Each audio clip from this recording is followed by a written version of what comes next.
আজকের আমি বানাবো মুগের ডাল।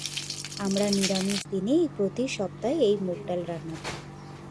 তোমরাও তো তাই করো, তাই না? তো আমি কিভাবে করি তোমাদের সেটা দেখাচ্ছি। দেখো, আমি বাড়িতে একটু পেঁপে ছিল, তো পেঁপেটা দিয়ে আমি মুগ ডালটা ভেজে সিদ্ধ করে রেখে দিয়েছিলাম। তারপর কড়াইতে তেজপাতা, পাঁচফোড়ন, শুকনো লঙ্কা চিড়ে ফোড়ন দিয়ে দিলাম। ফোড়ন দিয়ে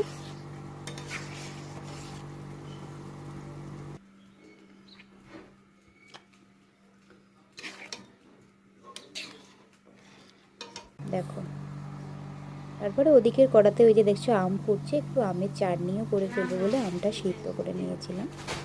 আমের চাটনির ভিডিওটা আমি পরের ভিডিওটা তোমাদের দেখাবো। তো রান্নাটা যদি তোমাদের ভালো লাগে তাহলে একটা লাইক কমেন্ট করে যেও, তাহলে আমার খুব ভালো লাগবে। আমি তুলি, আমার রান্নাঘরের সকলকে জানাই অনেক অনেক ভালোবাসা।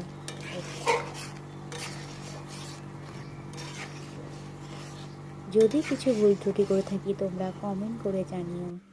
অনেক অনেক ভালোবাসা সবাইকে। বাই। সবাই ভালো থেকো।